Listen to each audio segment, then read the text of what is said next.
of Phuket, which is very touristy, very famous. Most tourists who come to Phuket lounge around in Patong, and there are a lot of Indian tourists as well. So the Luthra brothers possibly chose this place because they thought they could mingle with the Indian tourists and not get spotted. But the Indian agencies were coordinating constantly with their Thai counterparts, and they have been detained at the Patong police station. You saw the pictures.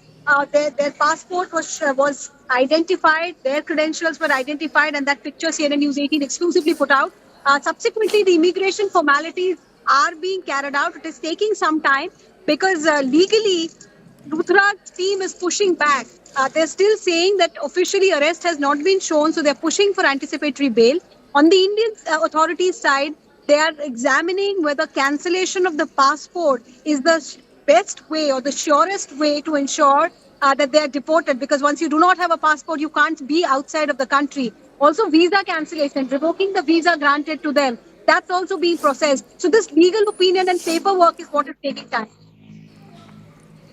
And Arunima, what is it about the treaty that is between India and Thailand which is making sure that such quick coordination and the cooperation can be done, because now they will be expected to be flown back to Delhi and then to Goa? So is it something that is happening outside of what is norms, just the cooperation between a country to country, or is this something that is going by the treaty or whatever is the agreement between the two countries? See, cooperation definitely is beyond the written laws as well, because right from the word go, if you go back to 7th of December, about 17 past 1, an hour after the inferno had begun at their resort, Luthra brothers booked their tickets on makemytrip.com. Goa Police has confirmed this. By then, the lookout circular was not out for them, and therefore they could not be stopped at the Delhi airport immigration.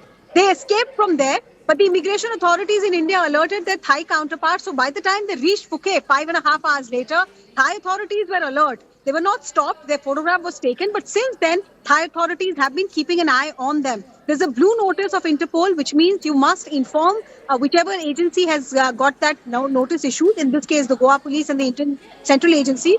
So that blue notice was also executed. And the cooperation that we are now seeing, yes, it is taking time. Initially, it was believed that by this evening or late tonight, they could be flown back. Now it looks like it could take a little more time. But all the paperwork is being put in place. Together, these two authorities are working in tandem. Yes. The way that the Luthra brothers tried to flee the country, they managed to, of course, but the law is catching up. Right after the tragedy took place, that is not speaking very highly of their intentions. Clearly, they've been trying to get away as far as, being under police arrest and custody is concerned. Arunima, what follows from here on? See, in terms of legal options, because they came here on a valid visa, it's visa on arrival for tourists, so they showed themselves as tourists. They said that they are here and they got the visa.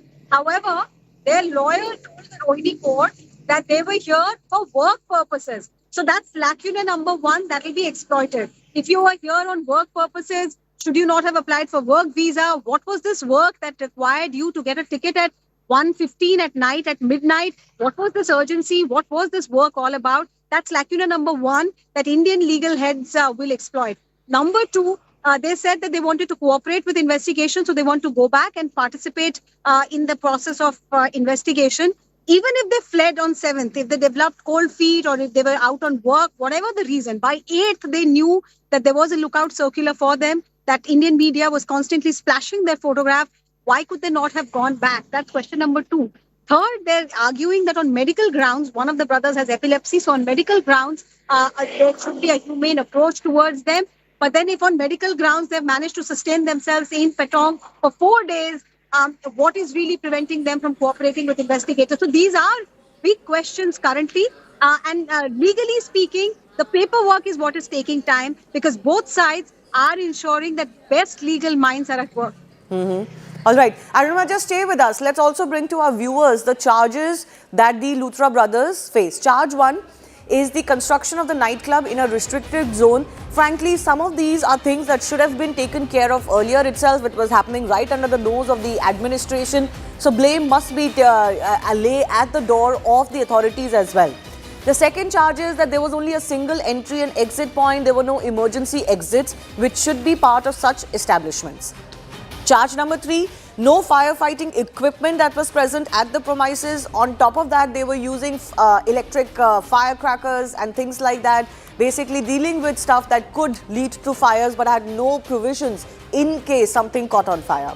The establishment never obtained a fire NOC either. One wonders how these establishments are actually going on and functioning for so long without any of these basic NOCs.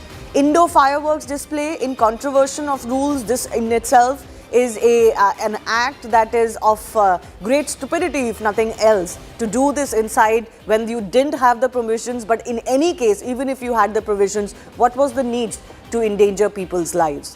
Let me also go across to Yesha Kotak, who's keeping track of the situation. Yesha will be with us in just a bit, but going back across to my colleague Arunima, who's actually live in Phuket, where currently the action is taking place. What we do know from some of their legal responses in court, Arunima, is that the brothers are basically trying to use everything in the book to ensure that they can get an anticipatory bail before they are brought back to India. But that is the one thing that the Indian authorities would be working against. See, these are legal recourses that are available to any suspect, and obviously their defense team is trying to see if any of these legal recourse can help their client. So that you can't deny them. That's the way Indian law is made, and they're trying to make the best use of the legal avenues. However, it won't be so easy for them. Like we have been discussing, two pertinent questions that the prosecution could ask. One, why were you in such a rush to book a flight at 1:17 when there was a fire raging on and your employees had lost their lives? You've apologized on social media. If you were so apologetic, why could you not come back? Even if you had to leave in a rush, why could you not come back? Third, you were aware there was a lookout circular. Why did you still evade the law of the land? You could hire a legal team. The best legal minds in the country were representing the Lutra brothers at the Rohini court. So if you were aware of all the, investigative requirement for you to come back and participate in the process, why were you still evading the law? So these are tough questions for Luthra brothers. News that is just coming in is that, there could be some delay because, like I was telling you, both sides are utilizing the best legal minds. There is a possibility, Manoj Gupta is getting this information for us, that instead of flying straight from Phuket to Delhi, this could take them from Phuket to Bangkok first, where the process of passport revocation and visa cancellation could be carried out, making it untenable for them to be in Thailand anymore. And then from Bangkok, the onward journey could be towards Delhi. So this could take more than one day, it now seems. Okay. Arunima, stay with us. We'll keep coming back to you for more. But for the meantime, let me also go across to Yesha, who's tracking the developments in Goa. Yesha, any word from the Goa police there or the investigators? Are they expecting the Luthra brothers to be brought back to Goa? And if so, by when? So far, when we speak of the Goa authorities right here, there's no confirmation on when the Luthra brothers will be brought back. Clearly, like we're speaking about, the Luthra brothers would first go to Delhi and then be brought to Goa. But meanwhile, of the development that's been taking place in Goa all this while, we saw that the recent club Romeo Lane was brought down by Goa government authorities.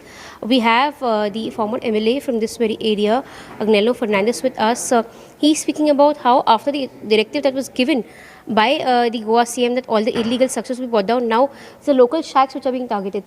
Sir, do you see that, of course, first we've only seen that Romeo Lane was brought down. Do you see this in the aftermath of 25 lives actually being lost in this very incident? No. What they're trying to do is now bring pressure on the local people, because now they're trying to stop the local shack owners. From yesterday, they are roaming on the beach to tell them to remove the small structures. I mean, these are local boys. And the big boys are still left. Today I read on the newspaper some names which the Kalangut Sarpanch has mentioned. Now there is a club called Las Solas.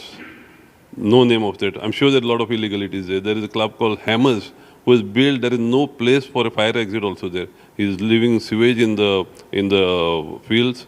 There is no, he's right on the road. So even if he puts a fire escape, it has to come on the road. His entrance is right on the road. His generator has been kept on the road. So all these big guys are still going on. And the small guys are being targeted now, just to show that some action is being taken. I think all these clubs should be shut down permanently, because these drugs are, these clubs are working only on drugs money. Because there's no way you can make money by getting a DJ worth 1 crore, 2 crores, by selling alcohol.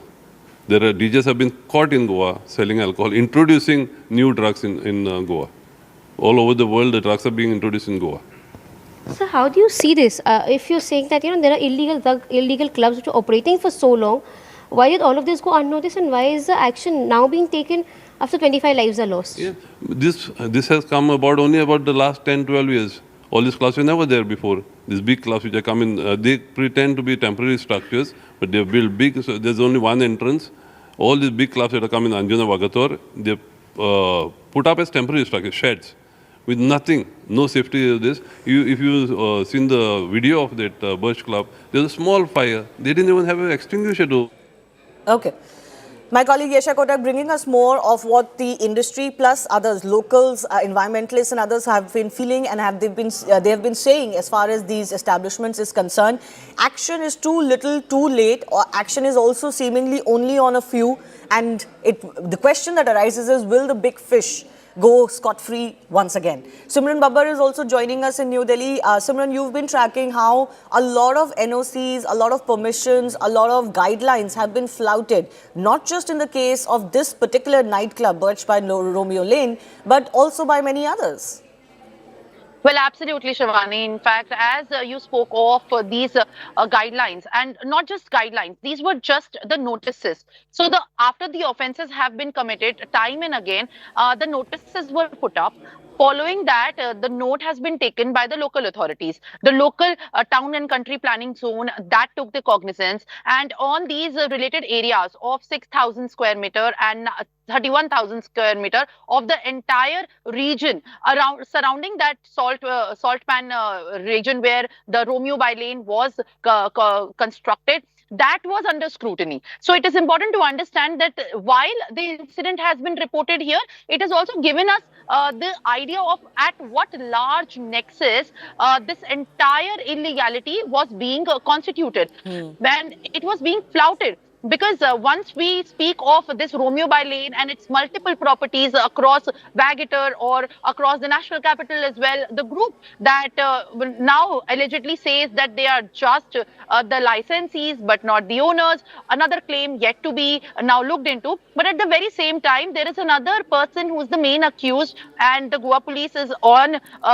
in fact, the investigation to look out for him. He's on the run. The Khosla guy that we had, Sandeep Khosla, who has in fact been also named in the papers, he had no possession of these documents of the property. So he forged the documents. And after forging these documents of attaining the possession, he then illegally sold it. So not just the no development zone that was in the first place wrong to be carried out for any developmental activity to carry out the revenue or the business, but also then illegally selling it and making money out of it and making a nexus, and also at the very same time running away from facing the consequences of these offences. So definitely it's a larger nexus. Once we speak of this, it's not just about flouting the fire safety norms. It has now turned into the illegal nexus that was being operated by all of these accused in that village of Arpora, where the environmental norms were also not being adhered to,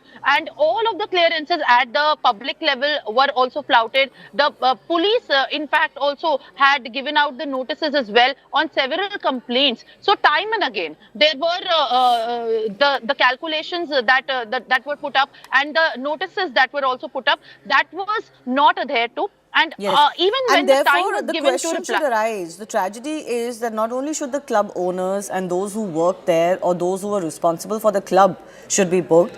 Unfortunately, in these cases, there is never any action on either the police or the authorities on ground, let alone the government of the day. They face no music as far as these flouting is concerned, because this couldn't have happened without some sort of corruption being involved. If the authorities had knowledge that these clubs did not have requisite permissions, NOCs, or they weren't even supposed to be there in the first place, then how is it that they were allowed to go on for so long?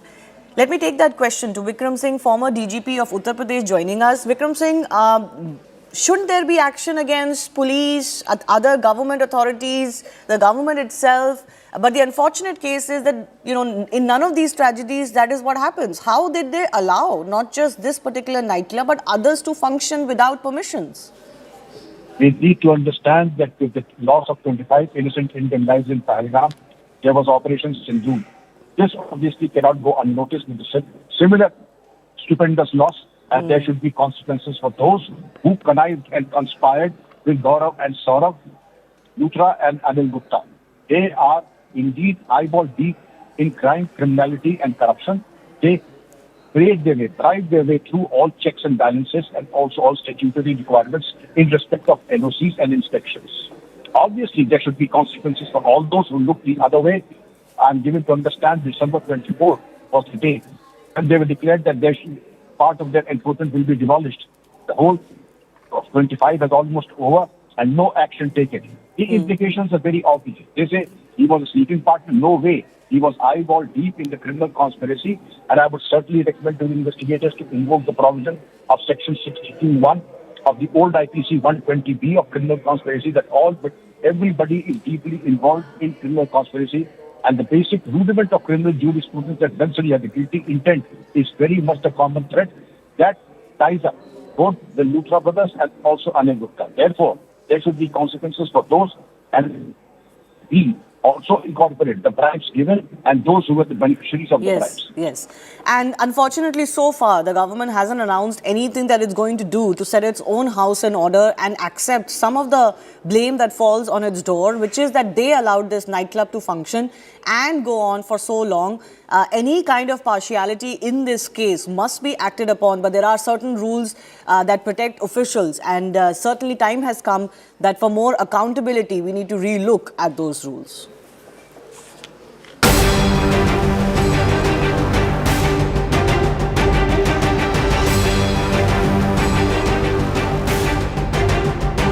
That be the deck floor or the ground floor. There were no emergency exits. There were short ways to get them out.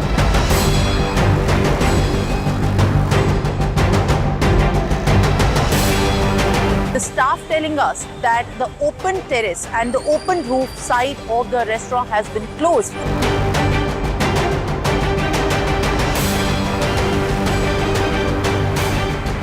Brothers have been detained. The brothers are likely to be handed over to Indian authorities. यहाँ पे मुझे कोई ना fire का कुछ ऐसा कोई उसको कंट्रोल करने के लिए कुछ किसी ने कोई एक्शन नहीं लिया.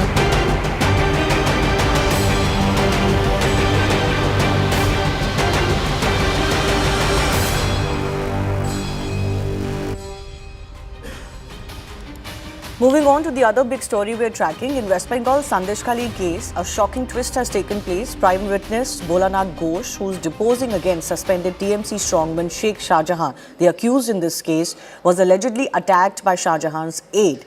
No FIR has been registered so far, but Bholanath has told CNN News 18 that he believes the crash was an attempt on his life.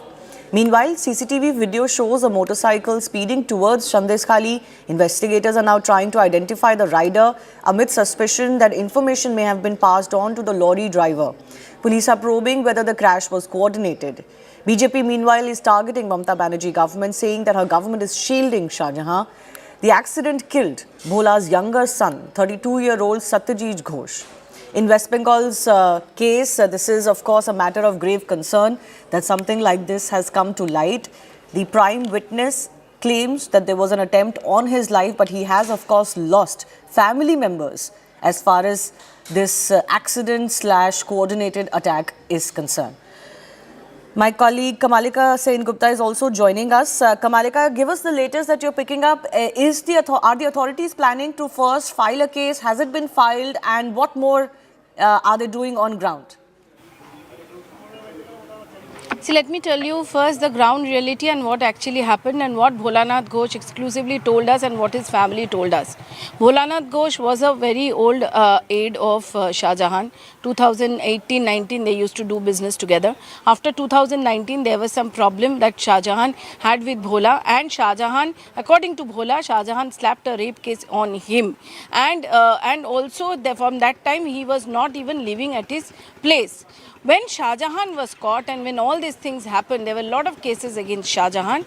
At that point of time, the CBI, he became one of the prime witness in Shah Jahan's case because he knew a lot of things about Shah Jahan, and that's why he was the prime witness. According to Bhola, yesterday Bhola was going to the court for the rape case. At that point of time, suddenly a lorry rammed into his car, and almost the car was inside the lorry. That's what Bhola said.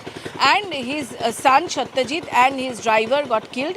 He is severely injured, but then he can now speak. So he has said that he will file a case, and till now an FIR, that is the complaint, that has not been launched by him.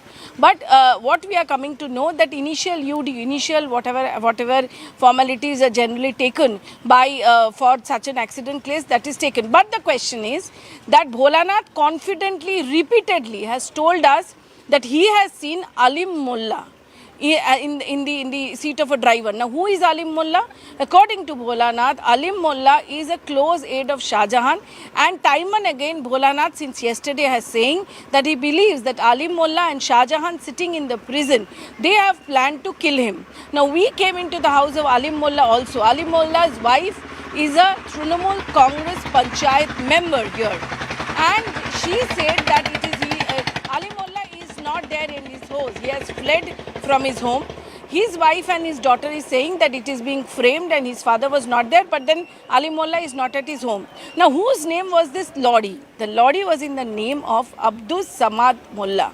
We also went to that place, his house. His family says that he has sold that lorry to another Najrul Mullah. News 18 also went to that Najrul Mullah's place, where Najrul Mullah and this Samsad Mullah, they are not at their home. All of them have fled, that's quite clear, but their families know nothing about it. And here the question arises that Bholanath and his daughter told us that they believe that this is attempt to murder.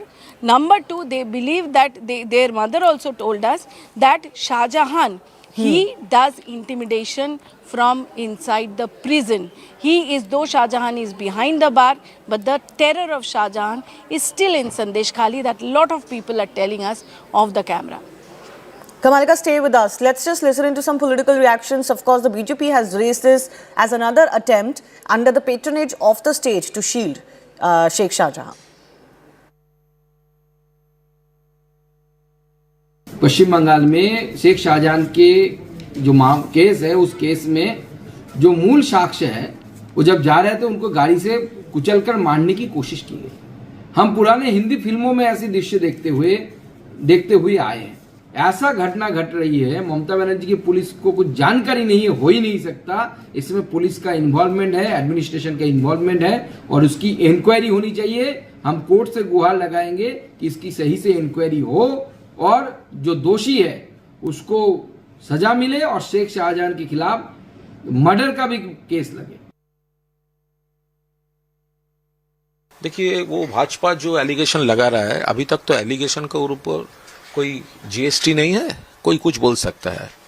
तो भाजपा क्या हुआ, ये Unnao हथरास UP में victim guard का family एक के बाद एक जब मर्डर हो रहा था, तब भाजपा किधर थे? जब सीपीएम को जमाने में एक के बाद एक स्कैम में जब विटनेस को अननेचुरल डेथ हो रहा था, तब सीपीएम क्या कर रहे थे? यहाँ पर क्या है, आप देखिए आरजी कौर में जो हुआ था, वो किसी घंटे में कलकत्ता पुलिस अरेस्ट कर लिया था। तो थोड़ा पुलिस इन्वेस्टिगेट कर रहा है। ड्राइवर था वो, उन्होंने शाहजहां का आदमी है, उनका लड़का अलीम मुल्ला एफआईआर नेम्ड है, एब्सकॉन्ड है। तुरंत पश्चिम बंगाल से सीबीआई ईडी को सुप्रीम कोर्ट को सहारा लेते हुए जिस तरीके से पोस्टपोल वायलेंस का मामला स्टेट की बाहर ले जाने के लिए उन्होंने अप्लाई किया है, 18 केस, शाहजहां का केस और दूसरा जितना भी सेंसिटिव केस है, करप्शन का केस है, ये केस तुरंत पश्चिम बंगाल को बाहर ले जाना चाहिए। शाहजहां बोसीराट का जेल से फोन यूज करके ऑपरेट कर रहा है विटनेस को खत्म करने के लिए। They have, whoever conducted this thing, if it is an intentional accident, intentional incident, then they have learned from the best, that is UP, Uttar Pradesh. They have learned from the best, that is Delhi, Uttar Pradesh, Madhya Pradesh, where such incidents, such similar incidents are regularly happening, and people can see in the film, action-packed Hindi films, so many times that thing.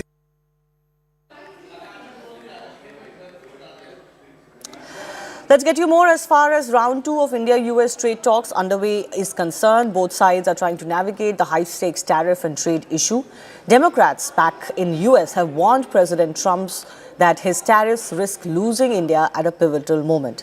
Democrats Sydney Kamlaga Dove has said that the US-India relationship had been at its strongest, citing Quad cooperation, defense technology and supply chains. She added that tariffs on India are now higher than those on China, which could weaken the strategic partnership. She used Prime Minister Modi and Russian President Vladimir Putin's photo as a poster and said it was the US and not India which was undermining this partnership. Kamlaga Dove also criticized high H-1B visa fees, saying they undermine the contributions of the Indian professionals in the US. When Trump took office at the beginning of this year, the Biden administration handed him a bilateral relationship at the height of its strength, a revitalized Quad, a budding defense tech partnership, and a trusted supply chain partner. These were hard-earned accomplishments and the product of strategic discipline from our two countries. And then what happened? Flush down the toilet, the capital that Americans have built over decades in service of Trump's personal grievances and at the expense of our national interests. And unless he changes course, Trump will be the American president that lost India. My colleague Akansha Sarup is also joining us. Interestingly, the US lawmaker there mentions Trump's personal interests.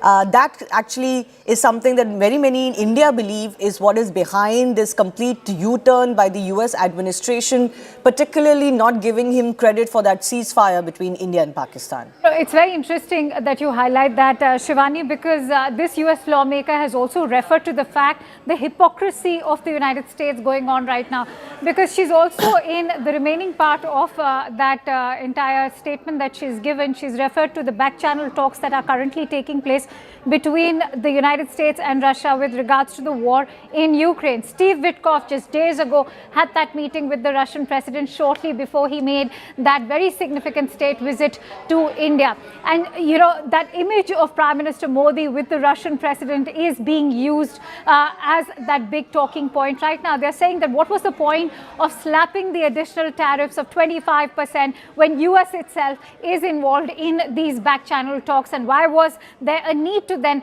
send Steve Witkoff to the Russian president? It's not just her. You also have Pramila Jayapal, in fact, raise the issue of tariffs, how it's not just tariffs impacting the Indian economy, but the US economy themselves. In fact, Pramila Jayapal has referred to a fifth generation business of the Americans themselves, how they are bearing the brunt. Remember, all of this is happening at a time when the trade delegation from the United States is very much in the national capital.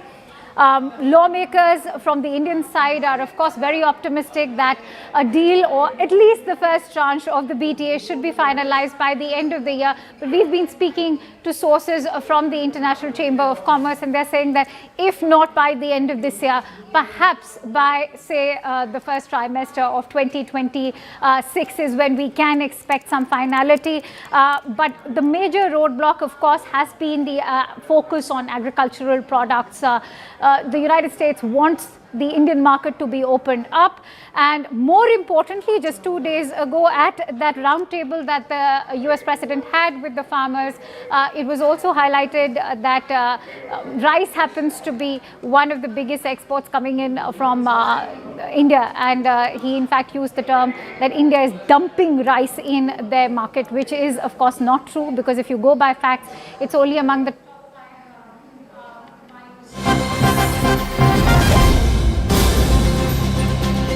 Cutting across to some breaking updates coming in. This is with connection to the Goa fire tragedy. Blue collar notice has been issued against the Luthras. CNN News 18 has accessed this blue collar notice that has been issued against the Luthras. Remember, this has been crucial in tracking their location in Thailand, and also the alert that Indian agencies have received promptly on their whereabouts and them having been detained in Phuket as well. My colleague Arunima is tracking all the developments in Phuket. She's joining us live. Arunima, tell us more. So this blue notice, we have all been aware for the last 2 days that blue notice was issued against the Luthra brothers, both Gaurav and Saurav. Now a copy of which is available. So it just goes on to detail exactly what were their role, why is a blue notice required against them. All of those details, have been now made public. What we are also learning at this particular point is that based on the details that were given in this particular notice, in the blue notice, it was easier for the Thai authorities. It just became easier for them to carry on the process of detention of the Luthra brothers. And it was subsequently, once the detention was carried out, the Indian authorities were informed about it. If you look at the blue notice, all the details of the role that they have played have been mentioned there, and why they are wanted, exactly what is it that the Indian authorities want from them. All of those details have been mentioned in the blue notice. Right.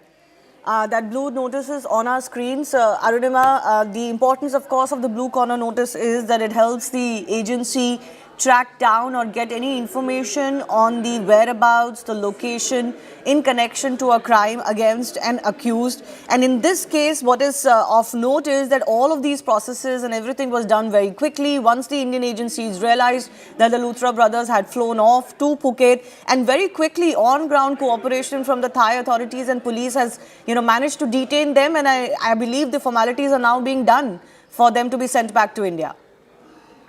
Yes, you're absolutely right. Now that this blue notice has been executed, the difference between a blue and a red notice is that a red notice requires a member country. These are all Interpol member countries, about 196 of them.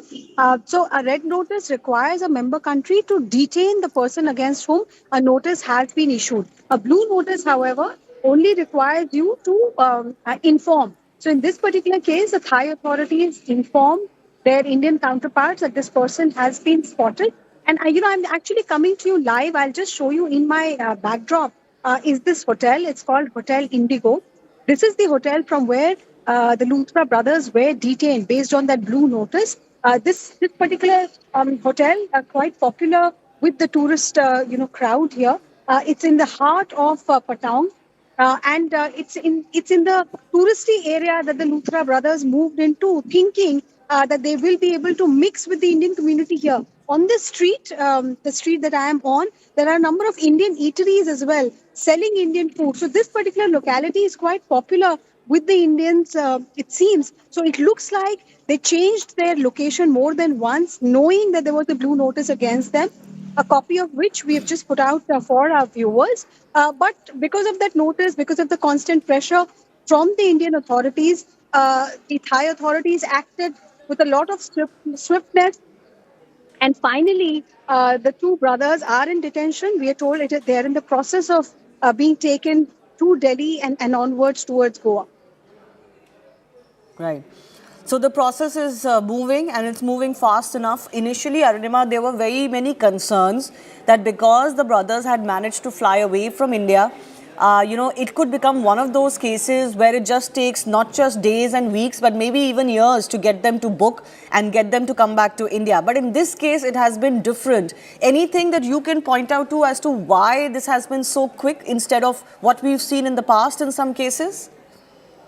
See, first and foremost, the swiftness with which the Indian agencies move. Yes, the Luthra brothers managed to escape before the lookout circular was published. But the lookout circular was published in no time. It was published in less than 12 hours since the blaze began. And then, even though they managed to evade the Indian immigration authorities, they managed to track down that the Luthra brothers were moving towards Phuket. So the Phuket authorities were then informed. And since then, Indian agencies, we are told, are in constant touch with their Thai counterparts, moving in with the blue notice. It's not easy to get the blue notice published so soon.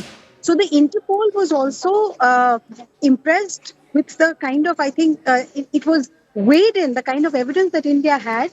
Interpol also did not waste much time, and the Blue Notice was also published. So together, constant monitoring by the Indian agencies, along with the paperwork that was being done, and the personal equation that Indian and Thai agencies shared, all of those played a role in the detention of the Lutra brothers. Right.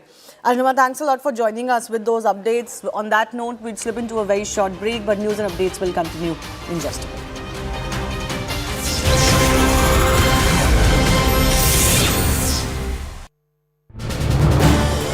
This is News 18 Network.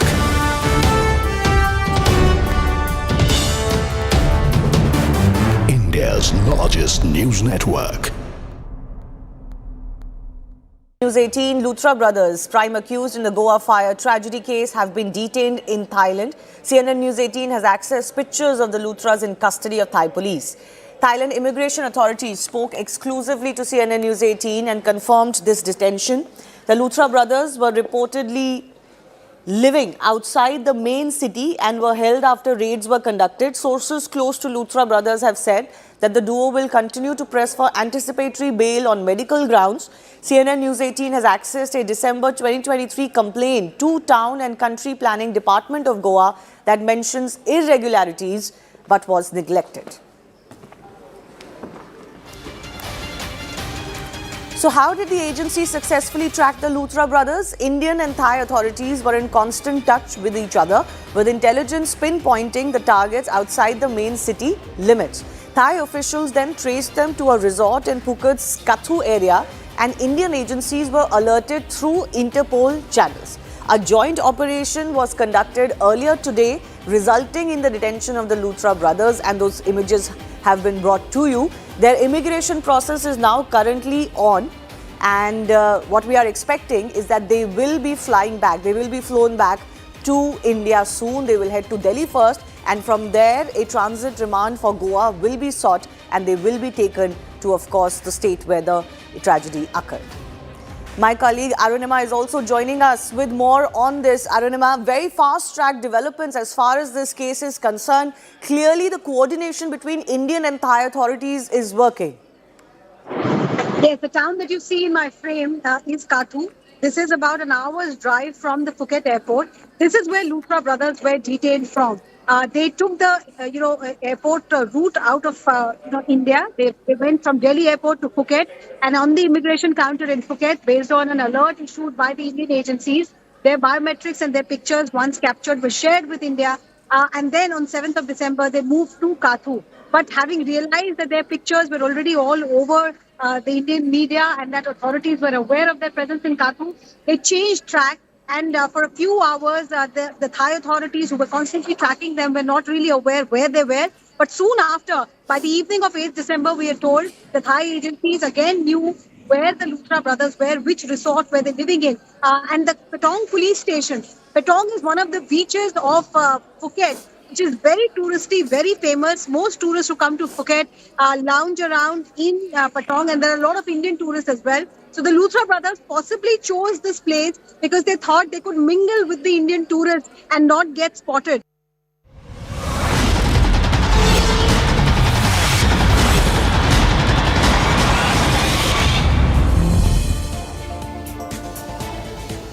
Hello and welcome to Simply South. Time to look at all the national stories coming in from South India, and we begin with Tamil Nadu. Even as the Deepam controversy continues in Tamil Nadu, the latest comment by RSS chief Mohan Bhagwat has stunned DMK. In fact, Mohan Bhagwat has said that the controversy can be resolved in Tamil Nadu itself on the basis of Hindu strength, adding further that if the matter needs escalation, it will be done. Remember, this comes after Union Home Minister Amit Shah yesterday hit out against the opposition in Lok Sabha over its move to impeach Madras High Court Judge G.R. Swaminathan in connection with the Deepam row.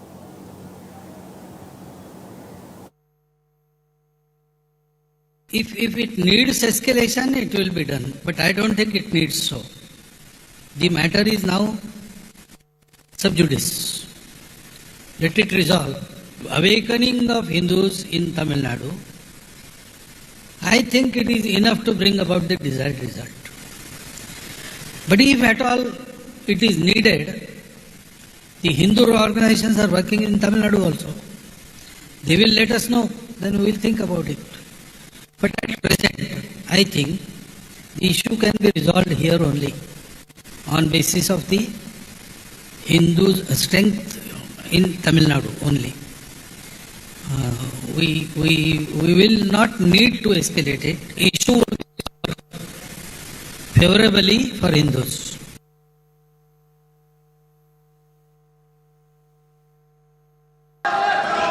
कोई जज आजादी के इतने साल में नहीं हुआ है मान्यवर कि कोई जज एक जजमेंट दे तो जज के खिलाफ इंपीचमेंट लेकर आते हैं।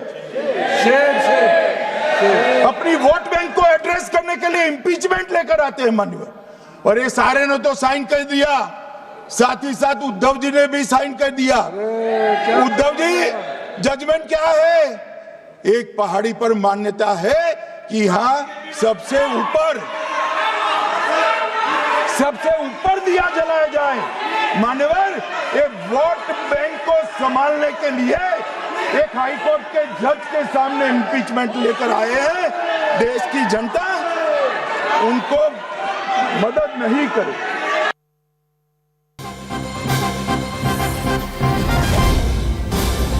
In fact, there's a piece of breaking news that's coming in on this very story. A 7-member team of the Archaeological Survey of India has now started inspection at the hill. This is following instructions from the local district administration. The team includes 5 experts from Chennai, 2 from Madurai, along with police inspector who accompanied them for security.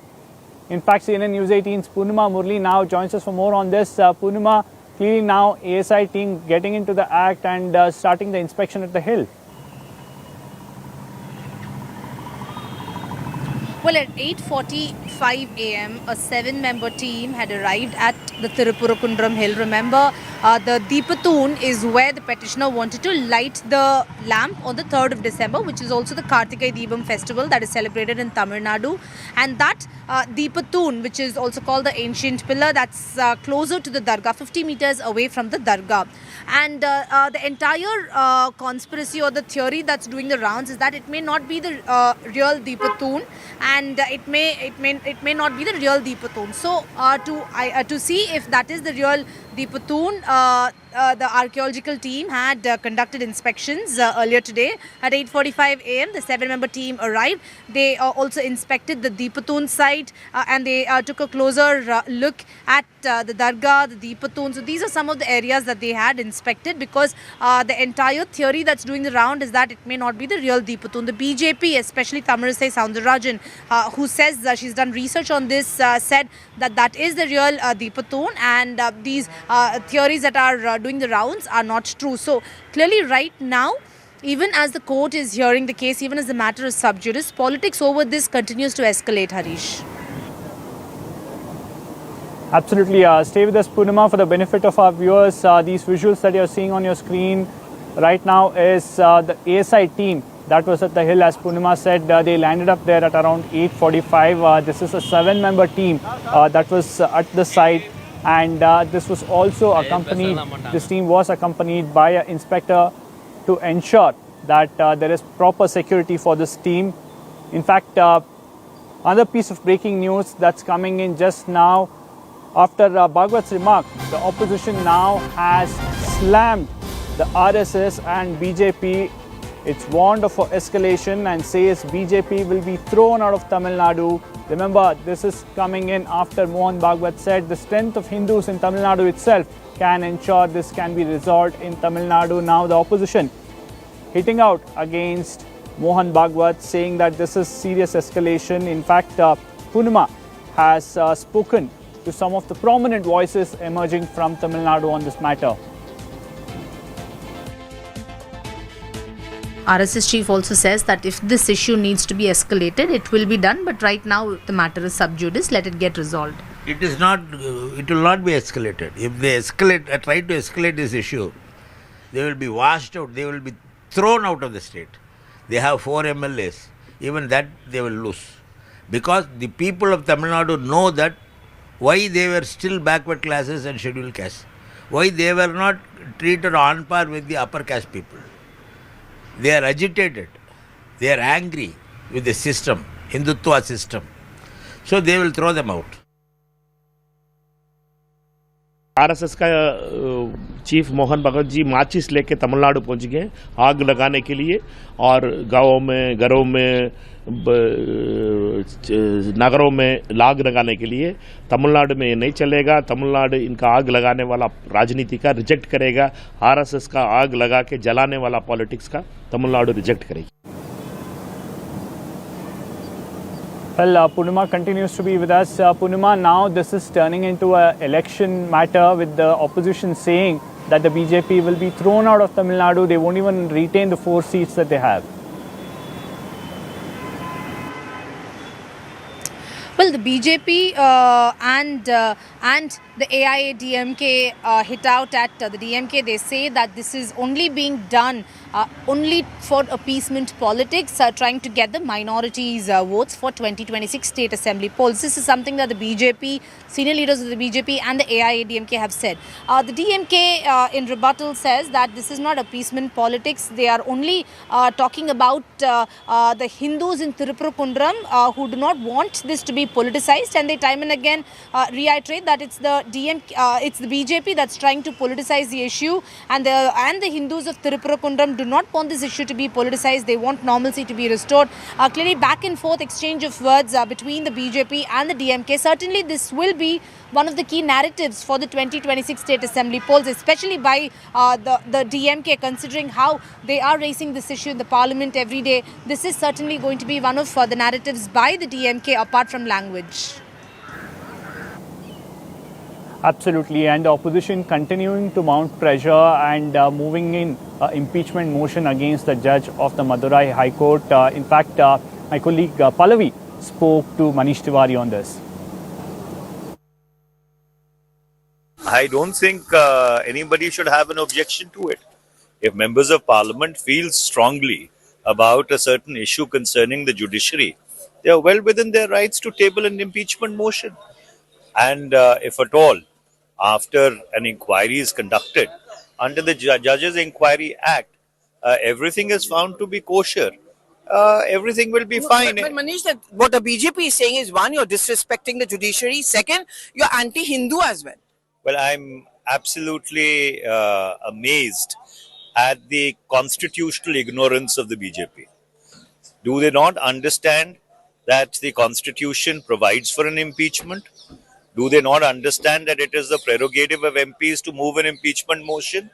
And insofar as the second question you asked, well, that's their default DNA, except for polarizing this country. Since 2014, they've done precious little. No, we've seen that his judgments have been biased on the lines of religion and creating differences in people towards, and also being partial towards certain lawyers. And it's a secular country, and Constitution says that everybody is equal. Whatever religion they belong to, they are equal before law. And I think the judicial system, the judiciary has to ensure that the people get justice. In fact, going back to Purnima now, Purnima, how crucial will be the findings of this ASI committee in this particular case now? Well, the entire controversy, Harish, is around the Deepatun, or the ancient pillar, which is located closer to the Dargah, 50 meters away from the Dargah. And the petitioner had sought permission or directions from the Madurai bench to light the lamp at the Deepatun. But the theory that's been doing the rounds is that this is not the Deepatun, this is just a stone tomb, and therefore this is not the Deepatun that the petitioner or parties like the BJP have been raising. This is something that's been doing the rounds. So to put an end to the speculation and to find out if that's the real Deepatun that the petitioner is talking about, that the BJP has been talking about, they have conducted inspection. So this is going to be significant. We'll have to see what their findings are, to know if the Deepatoon, which is the point of contention, whether that's the Deepatoon and whether that's genuine or whether that's fake. So that's the findings about, and we'll have to wait and see how the findings come about and how political parties react to that. But certainly, as you said, this is certainly going to snowball. It's not going to end here. We'll have to wait for the findings. We'll have to see how parties react, and we'll also have to monitor the court developments, because both the BJP and the DMK are trying to raise this issue. Only time will tell how much of an impact this will have on the performance of not just the DMK but also the BJP that's trying to make inroads in Tamil Nadu. Absolutely. Thank you, Poonima, for joining us with all those details. Time now to shift focus towards Kerala, because there is a fresh controversy that has erupted in the state following the court order in the actor Dileep case. Remember, actor Dileep was acquitted in the assault case involving an actress.